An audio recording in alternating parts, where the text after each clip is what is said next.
Encantado de continuar estas reflexiones que, como ha dicho don José, sobre todo quieren suscitar en nosotros el encuentro vivo y personal con Jesús. Porque el cristianismo no es una teoría, el cristianismo es una forma de vida en contacto con Jesucristo. Por eso la primera charla que tuvimos fue ¿quién es Jesucristo? Y un resumen muy breve de lo que pudimos decir en aquel momento es el que nos amó hasta entregarse por nosotros. Es decir, cuando yo pienso en Jesucristo, no pienso simplemente en una personalidad de la historia que no tiene nada que ver conmigo, sino que Él, por amor a mí y a cada uno de nosotros, ha dado la vida. Me amó hasta entregarse por mí, decía San Pablo. Por tanto, Jesucristo es el que nos ha amado hasta el extremo, con el amor más grande, porque Él dijo a sus amigos, nadie tiene amor más grande que el que da la vida por sus amigos. Vosotros sois mis amigos. Esa fue la primera charla, ¿no? Jesús es el que nos amó. En la segunda, nosotros vinimos a decir otra expresión, pero está vivo y presente entre nosotros. Lo que caracteriza al cristiano es que Jesús está vivo y presente en medio de nosotros. San Pedro, en una carta, decía, no lo hemos visto, pero lo amamos. No lo vemos, pero creemos en Él y nos alegramos con una alegría que nos transforma.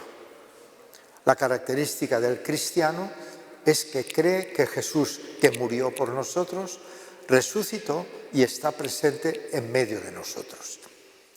¿Y cómo lo encontramos? ¿Cuándo nos encontramos con Él? Pues fundamentalmente en tres acontecimientos. El primero, cuando escuchamos su palabra. Cuando escuchamos la palabra del Evangelio, Jesús mismo nos habla al corazón. Segundo, en la Eucaristía. Está realmente presente en la Eucaristía. Por eso, la semana pasada, o bueno, el mes pasado, ¿lo recordáis? Después de hablar, pusimos al Señor en la Eucaristía sobre el altar para que pudiéramos tener un diálogo con Él. Él está presente siempre en nuestro corazón, pero de manera particular está en la Eucaristía porque dijo, esto es mi cuerpo entregado por vosotros, esta es mi sangre derramada por vosotros, haced esto en memoria mía. Bueno, pues teniendo esto como marco de lo que hasta ahora hemos venido diciendo, hoy nos vamos a detener en el principio del Sermón de la Montaña. Cuando Jesús habló a los apóstoles y habló a los discípulos, comenzó su enseñanza. ¿Y cómo la comenzó?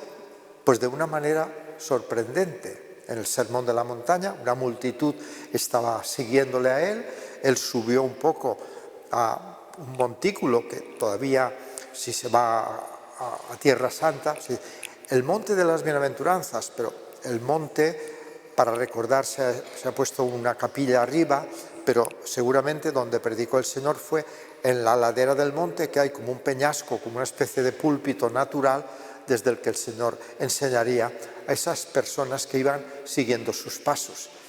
Y comenzó su sermón, el Sermón de la Montaña, con la palabra bienaventurados, felices, dichosos. Todo el mundo, ¿quién es feliz? ¿Quién es dichoso? ¿Quién es bienaventurado? O sea, imaginaos que en el comienzo de la predicación Jesús dice, bienaventurados, dichosos. Y todo el mundo, ¿quién? Los pobres, los mansos, los que lloran, los que tienen hambre y sed de justicia, los misericordiosos, los limpios de corazón, los que trabajan por la paz. Seguramente los perseguidos por causa de la justicia. Esto debía suponer un impacto, porque cuando nosotros escuchamos dichosos, felices, pues no nos sorprendería escuchar pues los que pueden tener un yate, los que, bueno, pues lo que en el mundo llamamos dichosos. Pero Jesús nos enseña otro camino diferente para buscar la dicha. Jesús conecta con el deseo más profundo de todas las personas humanas. Todos nosotros, tengamos la edad que tengamos, tengamos el oficio que tengamos, todos nosotros queremos ser felices. Buscamos la felicidad. El hombre más vicioso del mundo y el hombre más santo del mundo tienen una cosa en común. Los dos quieren ser felices. Ahora bien, ¿por qué camino? ¿Por qué camino buscamos la felicidad? Pues Jesús sabe que en general nuestro corazón se deja engañar muchas veces y pensamos que la dicha, la felicidad, está por el camino ancho del poder, la fama, la riqueza. Pensamos que ese camino conduce a la felicidad. Y Jesús nos marca una senda estrecha que parece un poco difícil, pero que nos lleva al manantial que nos hace felices. Porque una autopista puede adentrarse en el desierto. Yo busco agua y digo, bueno, pues la buscaré por este camino que es muy fácil, pero ese camino, si me introduce en el desierto, lo que me dará es decepción. Sin embargo, si alguien me dice, no, por este caminito de montaña, un poco difícil, no parece muy atractivo, pero vamos a subirlo, y encontramos el manantial.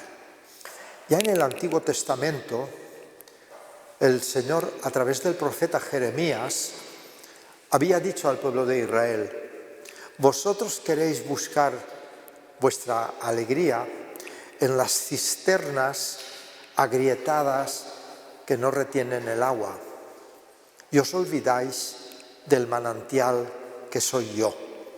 Es decir, las personas humanas tendemos a intentar controlar nuestra felicidad, pero a veces construyéndonos cisternas que no retienen el agua.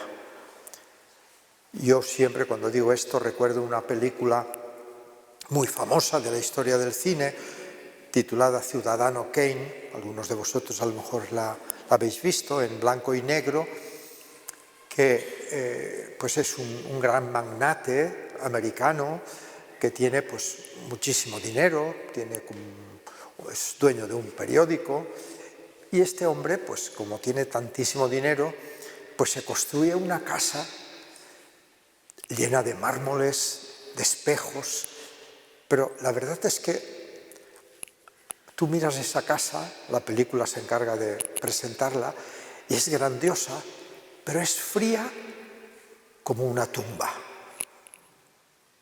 También, como tiene dinero, pues consigue las mujeres que quiere, pero aparecen unas mujeres que parecen de metal. Falta ternura en esa casa.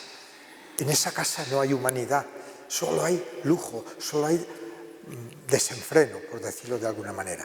Y cuando ese hombre muere, en la película, la cámara va de su boca, que está diciendo Rosebud, Rosebud. Nadie entiende lo que dice este hombre. Y la cámara va mirando cómo están empaquetando candelabros de plata, cuadros valiosos, y están quemando lo que parece que no sirve. Y la cámara va hacia la hoguera y hay un patinete de madera pequeño donde aparece la palabra rosebud, ramo de rosas, que es la palabra que está diciendo este hombre, porque todo eso no le había podido hacer feliz. Le había hecho feliz ese patinete cuando era niño. Esto nos ayuda a entender el mensaje de las bienaventuranzas de Jesús. Jesús dice, bienaventurados los pobres, bienaventurados los mansos, los misericordiosos, los que trabajan por la paz.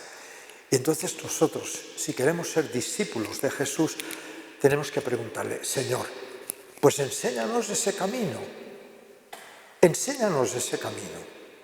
el camino que tú has recorrido.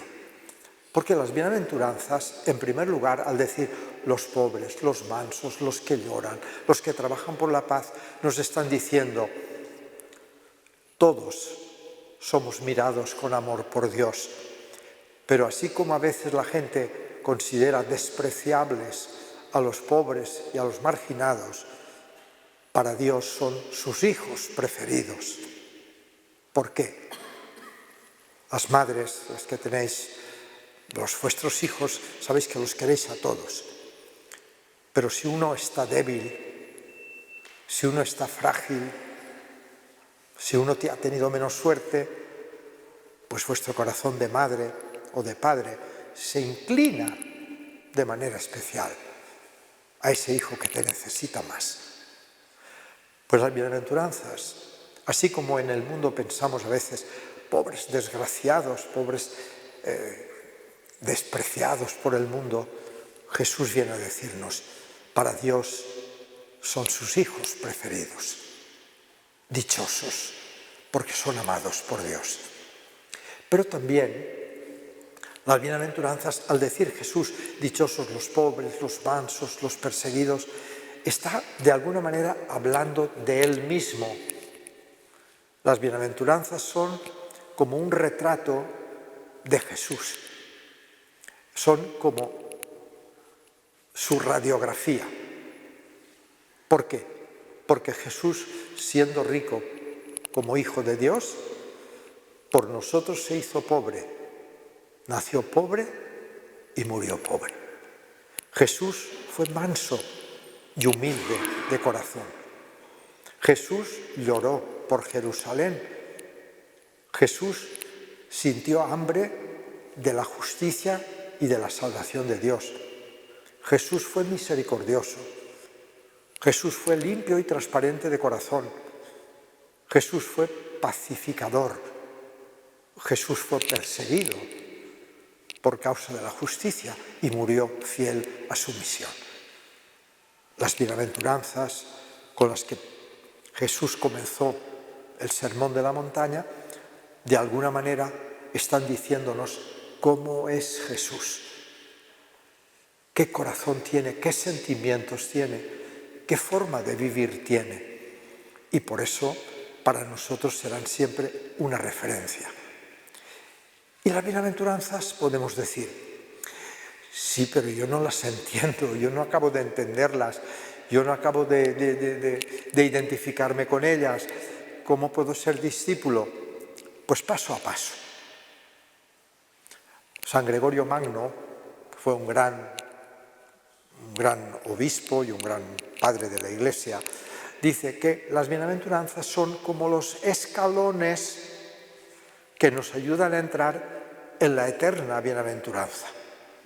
Los que sabemos que al final de nuestra vida está el cielo, donde Dios nos espera, y al que queremos llegar, pues es a esa dicha suprema a la que aspiramos, podemos llegar paso a paso, escalón por escalón.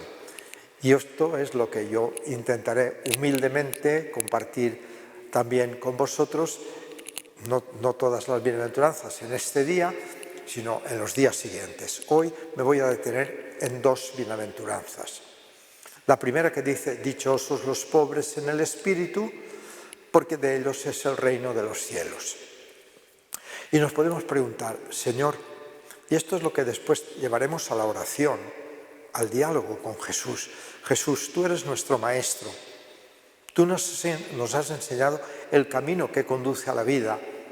¿Cómo podemos seguir tus pasos? Y hoy nos dice, haciéndoos pobres de corazón. ¿Y quién es un pobre de corazón? ¿Quién es un pobre de espíritu? Pues bien, yo cuando lo explico siempre digo, yo no lo voy a explicar bien, simplemente pues es una ayuda, pero habrá que pedírselo al Señor en la oración, que Él nos enseñe a ser pobres de espíritu. Pero una persona pobre de espíritu, por lo menos en la reflexión que yo he hecho, necesita tener una base en la vida, que es la confianza en la providencia de Dios. La confianza en la providencia de Dios. Creer en un Dios providente. Ese providente significa que cuida, que nos cuida. Mirad, yo recuerdo mucho una expresión que escuchaba mucho en la casa de mis abuelos labradores, pues bueno, y la habéis escuchado vosotros, Déu provirá, Déu provirá, momentos difíciles, momentos de dificultad, pero inmediatamente la persona que confía en un Dios providente tiene una confianza de corazón donde dice, sí, yo soy una persona necesitada, todo lo que tengo lo he recibido de Dios. San Pablo decía, ¿qué tienes tú que no hayas recibido? Una persona sabe que es una persona necesitada, todos somos necesitados. Si no hubiéramos tenido unas manos que nos acogieron cuando nacimos y un pecho que nos amamantó y unos padres que nos cuidaron durante tanto tiempo en nuestra fragilidad, no podríamos vivir. Para poder vivir hemos necesitado y seguimos necesitando de tantos que somos las personas, somos radicalmente pobres.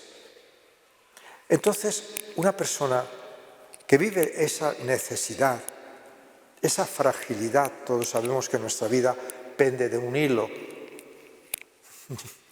Yo hace un mes, unas horas antes del accidente de tren, había pasado por esa misma vía.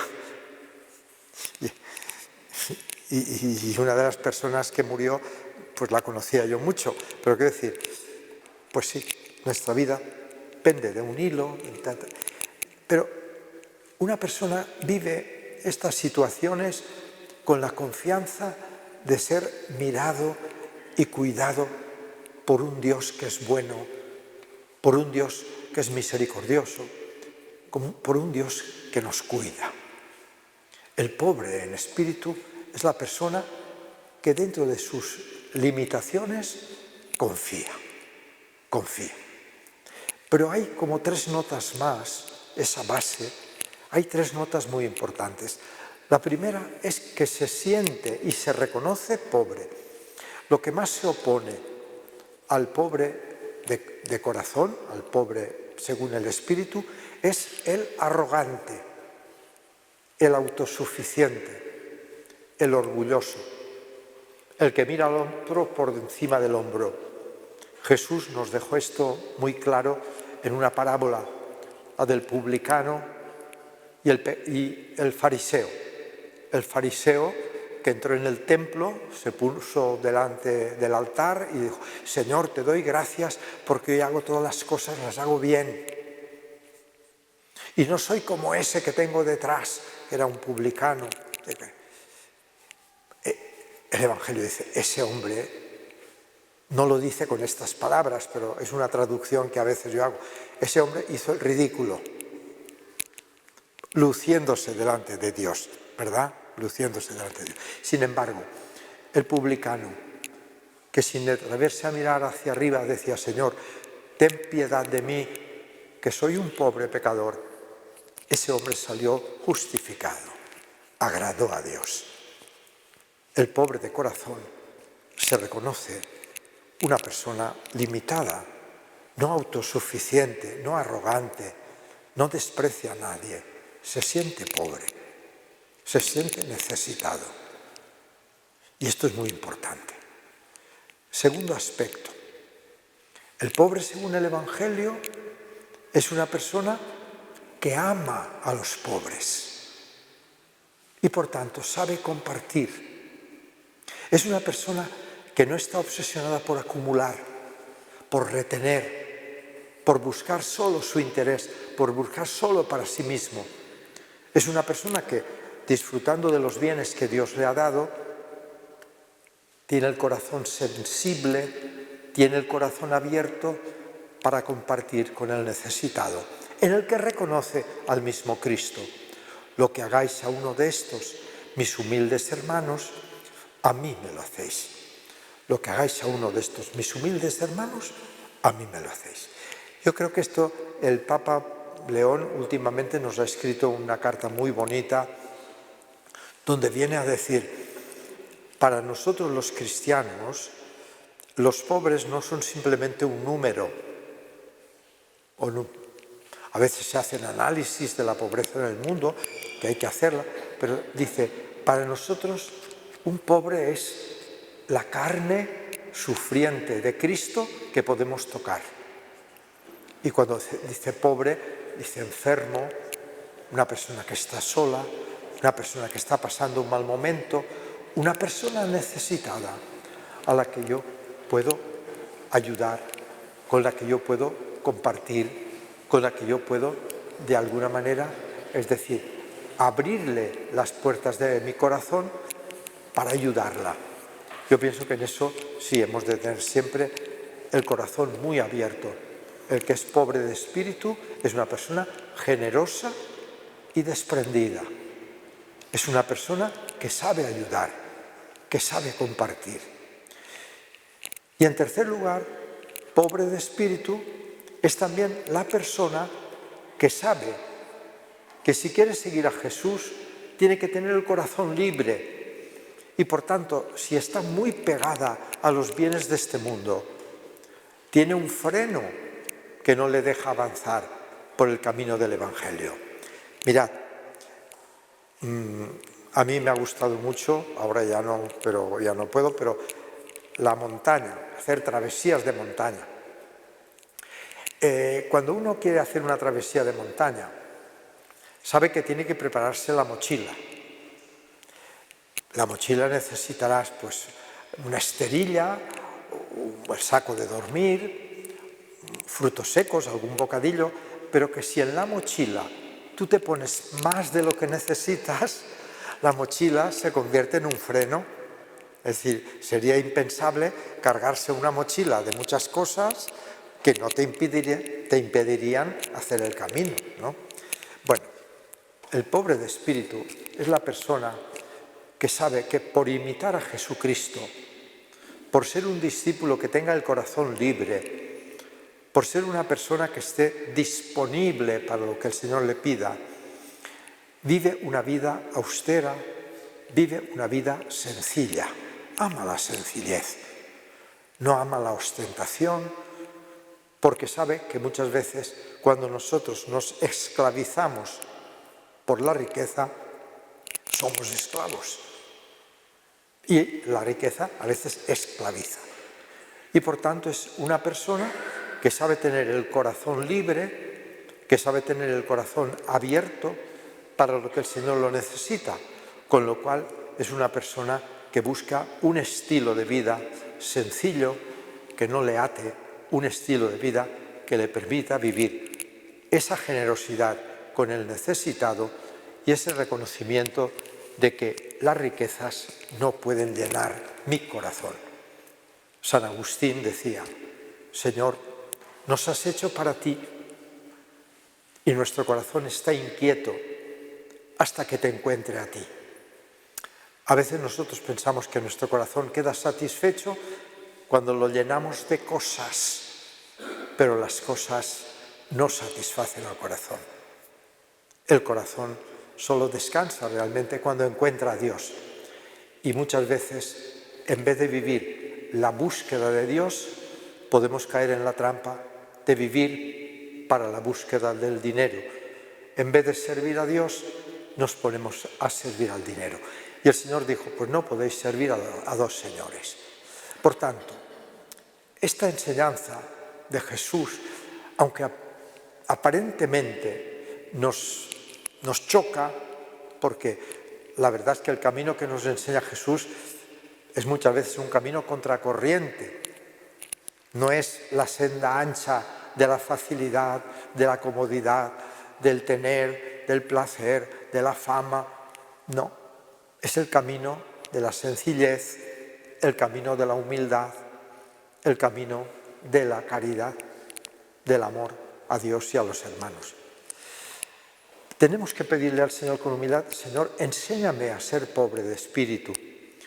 Y ahí el Papa Benedicto decía que los mejores comentaristas de las bienaventuranzas no son los que, por ejemplo, yo ahora estoy haciendo este comentario, sino son los santos. Y cuando comentaba esto decía: fijaos en San Francisco de Asís. Ahora se están cumpliendo 800 años de su muerte. Pues este hombre es que era feliz sin tener nada. Era feliz porque se encontraba tan confiado en la bondad de Dios, que su padre, que era un gran comerciante de Asís, en telas buenas, ¿no? Y tenía la mirada puesta en su hijo para, en fin, tener una posición fuerte en Asís. Pero Francisco hubo un momento que se vio tan atado por lo que su padre le quería dar, y al mismo tiempo tan llamado por el Señor y por los pobres, que hizo aparentemente una tontería en la iglesia, se desnudó, que el obispo tuvo que cubrirle con la capa delante del obispo, y ahora solamente llamaré a Dios Padre, y todas las criaturas y todas las personas serán mis hermanos. Se puso un sayal y con otros compañeros que le siguieron el ejemplo, cantaban, rezaban, ayudaban, y es un santo que todavía hoy, pues desde los ecologistas que lo admiran por el cuidado a la naturaleza, a las personas que le intentamos pues también imitar su ejemplo, ¿no?, de fidelidad evangélica, pues mostró que había un camino de felicidad. No olvidemos esto, estamos hablando de las bienaventuranzas. Queremos ser felices, sí, pero ¿por qué camino buscamos la felicidad? Jesucristo nos dice: imitándome a mí por el camino de la pobreza, de la humildad, de la sencillez, de la generosidad. Así podremos aprender el primer escalón de las bienaventuranzas, que es: dichosos los pobres en el espíritu, porque de ellos es el reino de los cielos. La persona que no se llena de cosas, sino que se vacía para llenarse de Dios, será realmente la persona dichosa. Y pasamos a otra bienaventuranza. Casi ya me he pasado el tiempo, pero me permitís, ¿no?, un ratito más, ya que estamos, dichosos los misericordiosos, porque ellos alcanzarán misericordia. Muy importante esta bienaventuranza. Si nosotros queremos seguir a Jesucristo y estamos aquí meditando, reflexionando y después orando para avanzar, porque yo sí que me parece importante deciros, cuando escuchéis a una persona como yo, que está comentando las bienaventuranzas, no penséis: esta persona ya lo tiene todo resuelto. No, estoy en camino como vosotros, en camino. El que predica no se predica a sí mismo, predica al que dentro de un momento estará sobre el altar. Pero en fin, que a veces decir: ya me gustaría a mí, parece que esta persona que habla lo tiene todo resuelto. No, en camino, aprendiendo. Pues bien, aprendiendo también a ser misericordioso como el Padre. Dios es misericordioso. Cuando Jesús dice esta bienaventuranza: dichosos, bienaventurados los misericordiosos, porque ellos alcanzarán misericordia, está indicándonos: sed misericordiosos como vuestro Padre es misericordioso. ¿Y cómo es misericordioso Dios? Pues podríamos estar hablando toda la vida y no terminaríamos, pero vamos a escoger algunos rasgos de la misericordia de Dios. Dios es misericordioso porque mira al corazón y no las apariencias. Muy importante esto. Para la misericordia es muy importante cómo nos miramos. Y es muy fácil mirar a una persona y reducirla a su defecto. Este es un o una, le ponemos la etiqueta y con esa etiqueta, normalmente negativa, acabamos retratando a la persona. Muy mal. Nunca miramos al corazón. Yo tuve la suerte de asistir a campamentos de niños del Tribunal Tutelar de menores que tenían muchas veces un comportamiento muy difícil.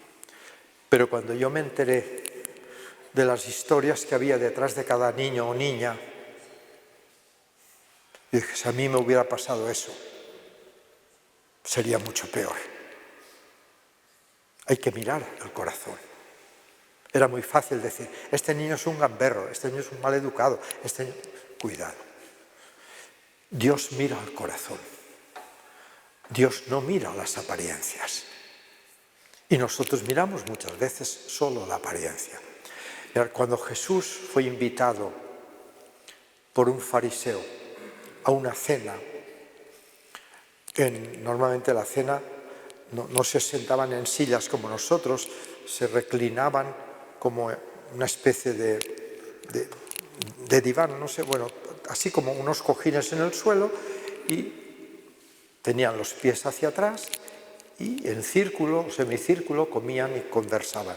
Bueno, en una de estas cenas entra una mujer que era una pecadora y se puso a besarle los pies a Jesús, a bañarlos con sus lágrimas, secárselos con su cabellera, y el fariseo que había invitado a Jesús dice, Jesús no debe ser muy gran profeta, porque si supiera quién es la que tiene a los pies, y todos los demás miraban a esa mujer solo como una pecadora. Y Jesús, que la perdonó, la descubrió como una persona que podía hacer mucho bien y como una persona que podía cambiar su vida. Podemos pensar, no sabemos si era, pero pudo ser María Magdalena, una santa, una persona así que había tenido su defecto, que había tenido sus caídas, que había tenido sus malos momentos, pero una persona que con las lágrimas de su arrepentimiento estaba dispuesta a comenzar una vida nueva con gran capacidad de amar. Jesús supo fijarse en esa persona, en el corazón que tenía esa persona. La miró con misericordia. Yo recuerdo el ejemplo que nos puso un profesor mío para que explicaba esto, es decir, un niño de un pueblo que lo encuentra un vecino por la calle. Este niño era hijo de una persona alcohólica y le suelta, tu padre es un borracho. Y el niño le pega un puntapié y dice, mentira, y se va. El profesor nos preguntó, ¿quién ha dicho la verdad? ¿Este hombre que le ha soltado el defecto del padre del niño?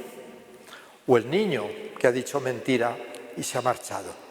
Pues nosotros comenzábamos a discutir, que si uno, que si el otro. Paró la discusión. El día siguiente, el mismo niño, otro vecino, que le dice, el domingo vi que venías de la feria con tu padre. Vaya helado bueno que te compró, ¿eh? Y el camión que te regaló, también bonito. Lástima que tu padre beba. Y dice, pues sí. ¿Qué diferencia veis entre la primera mirada, el hombre de ayer, y el de hoy? Pues el de ayer reducía al padre de esa criatura a su defecto.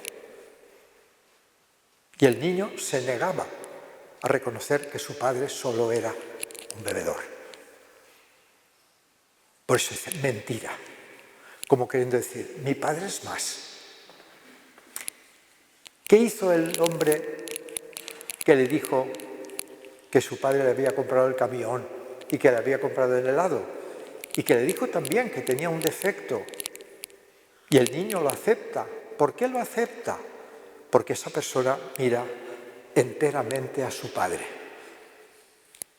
La mirada de la misericordia no deja de ver los defectos que tenemos todos, pero no solamente ve mis defectos, ve que yo tengo más posibilidades. Si una persona me dice a mí solo que tengo defectos y unos cuantos, pero me dice que solo soy mi defecto, me hunde. La mirada hunde. Una mirada que solamente me ve como un defecto, me hunde. Pero una persona que aunque vea mis defectos, ve también mis posibilidades y me da la mano, esa persona me eleva. ¿Cómo es la mirada de Dios? Pues la mirada de Dios es la que ve nuestros defectos, claro que los ve, pero los ve con ojos de Padre. Y por tanto, ve que tenemos más posibilidades y nos da la mano y nos levanta. La misericordia hace milagros. Cuando sabemos mirarnos así, ¿cómo cambiaría el mundo si tuviéramos esa mirada? Porque cuando vosotros, apelo otra vez a vosotras, madres o padres, sabéis que vuestros hijos pues tienen este defecto, aquel, el otro, pero nunca lo reducís a su defecto. Si un vecino escucháis que con desprecio señala el defecto de vuestro hijo, pues salís como un gato a defenderlo. ¿Por qué? Porque es vuestro hijo. Porque le miráis el corazón. Porque le miráis las posibilidades que tiene. Y no queréis que se reduzca simplemente a su defecto. Pues Dios nos mira a nosotros como hijos. Y por eso siempre nos da la mano. Dios nos mira a nosotros como hijos y por eso perdona nuestros pecados y nos llama a la santidad. Hay un pensador que dice, Dios te mira como eres, pero te sueña mejor. Esa es la mirada de los padres. Ves al hijo con todos sus defectos, pero lo sueñas mejor. Esperas lo mejor de ellos y haces todo lo posible para que esa persona crezca y se desarrolle. La mirada, el Señor nos lo ha dejado muy claro en la parábola de la misericordia del pobre que iba de Jerusalén a Jericó y unos ladrones lo apalean, le roban, le dejan medio muerto en la cuneta. Dice, pasó un sacerdote y pasó un levita que trabajaban en el templo. Lo vieron y pasaron de largo. Lo vieron, pero no lo miraron. La vieron solo por fuera. Y seguramente pensarían, si a este le han apaleado, no estarán lejos lo que también me pueden apalear a mí. Total, lo vieron así y se marcharon. Pero vino un samaritano, uno que no era amigo de los judíos, este era judío, lo vio. Fijaos qué bonito cuando Jesús describe el camino de la misericordia. Dice, lo vio, se conmovió, es decir, lo vio como algo propio, no lo miró desde fuera, se conmovió, se acercó, le curó las heridas. Lo puso sobre su cabalgadura, lo llevó a la posada y dejó un dinero por si gasta algo más cuando vuelva, ya lo añadiré. Ese es el camino de la misericordia. Mirar y conmoverse. Mirar al otro como hermano. Mirar al otro como hijo de Dios. Mirar al otro de mi propia carne, es decir, frágil como yo, esa equivocación que ha tenido esa persona, la he podido tener yo, o la tengo yo también. Y por eso me acerco, comparto, le ayudo para curarse y para rehacerse. La misericordia de Dios nos rehace, nos recrea. Cuando nosotros estamos rotos, esto lo dejó Jesús muy claro en la parábola del hijo pródigo. El hijo pródigo que había dilapidado la herencia de su padre viviendo perdidamente, cuando vuelve a casa, él no quiere volver a casa como hijo, solo quiere volver a casa como trabajador, porque piensa que ya no merece ser llamado hijo. Ha dilapidado la herencia de su padre, pero tiene hambre. Dice, en casa de mi padre al menos hay trabajo y hay comida. Yo le diré a mi padre, acógeme como un trabajador de tu casa.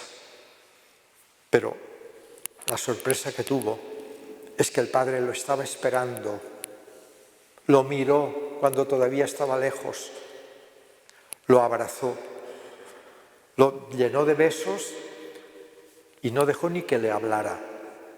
Le puso un traje nuevo, sandalias y un anillo, hizo fiesta. Este padre nunca deja de ser padre. Esa es la misericordia de Dios. Y esa bondad y esa misericordia de Dios, al hijo que venía roto, lo rehace, lo reconstruye. Como cuando un edificio está todo lleno de grietas y a punto de derribarse y viene un buen arquitecto y lo deja como nuevo, o todavía mejor. Pues así es la misericordia de Dios. Y el Señor nos ha dicho, pues como es Dios nuestro Padre para todos nosotros, seamos nosotros unos con otros, mirándonos con esa misericordia, mirándonos con ese corazón, mirándonos al corazón y no a las apariencias, y dándonos siempre la oportunidad de crecer si nos damos la mano. Dichosos los misericordiosos, porque ellos alcanzarán misericordia ante los ojos de Dios. Cuando el Señor nos dijo cómo nos juzgaría al final de los tiempos, pues nos dejó claro cuál será la pregunta. Tuve hambre, tuve sed, estuve desnudo, en la cárcel, enfermo, emigrante. ¿Y qué hicisteis conmigo? Pues lo que hicisteis con uno de estos mis humildes y pobres hermanos, conmigo lo hicisteis. Ese es el camino que Jesús nos enseña. El camino de la sencillez, pobreza de corazón, camino de la misericordia para crear fraternidad en medio de un mundo en que tenemos todos defectos y en los que tenemos que aprender a perdonarnos y a comprendernos y a darnos la mano. Ese es el mundo que Jesús quiere para sus discípulos y ese es el camino que nos hace realmente felices. Pues yo por hoy ya me callo. Ahora pondremos al Señor sobre el altar, que es el Maestro, y os sugiero, en primer momento guardamos silencio para decirle, Señor, enséñame el camino de la pobreza, de la sencillez, de la humildad, como tú.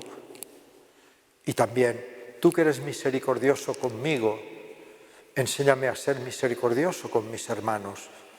Enséñame a tener un corazón acogedor, un corazón comprensivo, un corazón capaz de perdonar, un corazón capaz de dar la mano al que me necesita.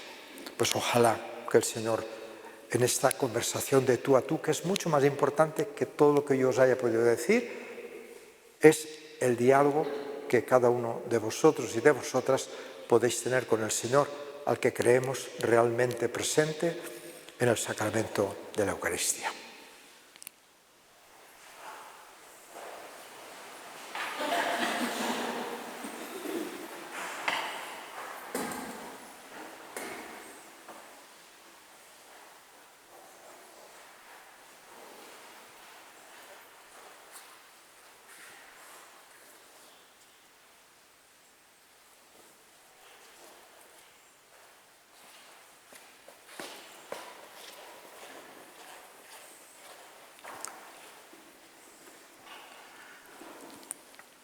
Señor Jesús, creo que estás realmente presente en el sacramento de la Eucaristía.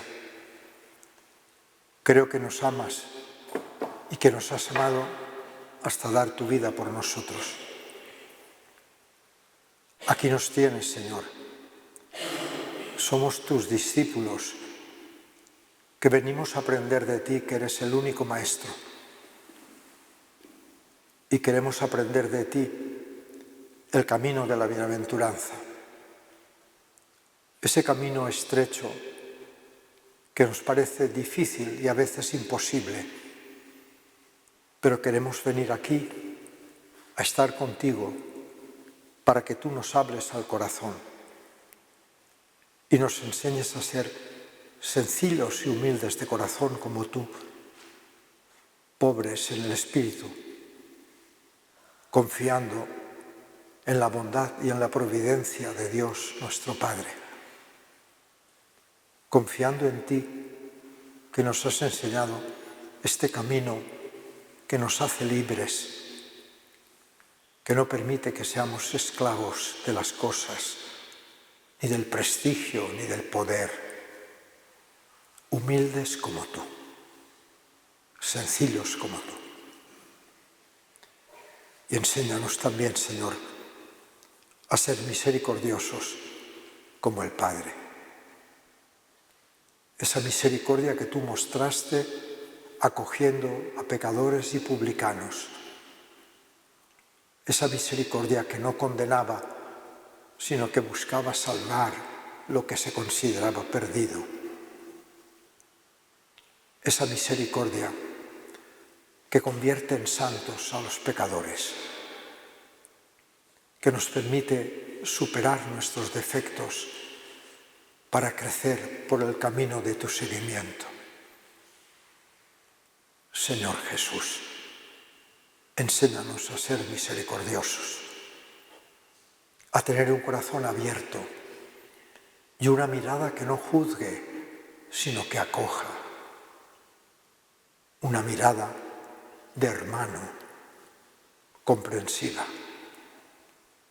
Una mirada como la tuya, limpia y transparente, para mostrar hasta qué punto somos amados, a pesar de tener defectos, como nos sigues amando y perdonando, a pesar de que somos pecadores. Enséñanos, Señor, el camino de las bienaventuranzas. Señor Jesucristo, te damos gracias por este encuentro contigo. Te damos gracias porque tus palabras resuenan en nuestro corazón y nos invitan a seguirte. Bendícenos, Señor. Esperamos tu bendición con la oración que tú mismo nos enseñaste. Padre nuestro que estás en el cielo, santificado sea tu nombre. Venga a nosotros tu reino. Hágase tu voluntad en la tierra como en el cielo. Danos hoy nuestro pan de cada día. Perdona nuestras ofensas, como también nosotros perdonamos a los que nos ofenden. No nos dejes caer en la tentación y líbranos del mal.